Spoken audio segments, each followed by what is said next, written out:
Dès son arrivée, il s'installe seul dans la maison de ses grands-parents.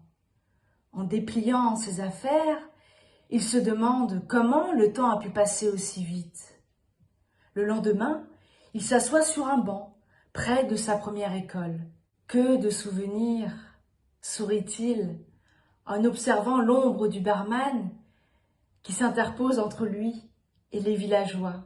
Le garçon dépose sa boisson habituelle et laisse le soleil du Portugal lui caresser les paupières.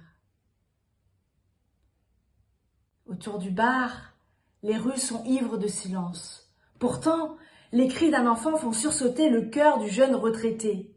Il se retourne et entrevoit une passante pixelisée qu'il croit reconnaître. « Étrange, murmure-t-il au barman en le regardant.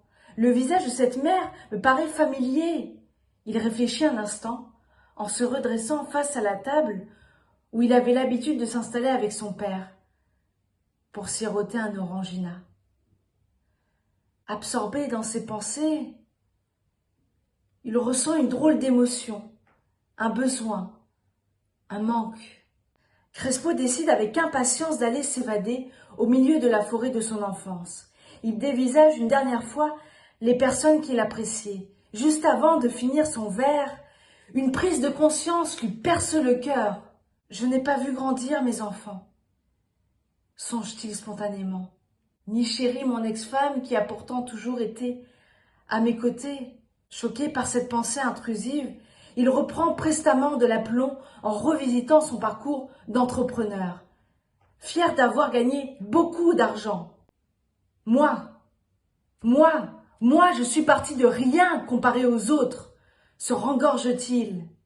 Sourire aux lèvres, la spontanéité de l'enfant de l'époque court vers ces terres entourées de nature, afin de se reconnecter avec ses anciens souvenirs, mais l'impression de regret qui était survenue sur le banc persiste en lui et amoindrit sa joie. C'est simplement l'émotion qui se dissipe, espère-t-il.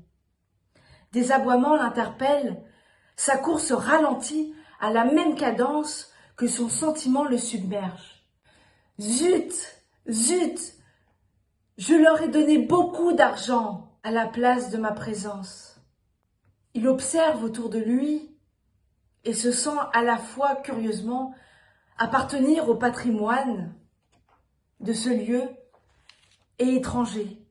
Bizarre, est-ce encore mon village, ici, ou ne suis-je finalement nulle part chez moi? Il finit par marcher. Alors qu'il est presque arrivé à bon port, près des terres boisées de la banlieue de Béja,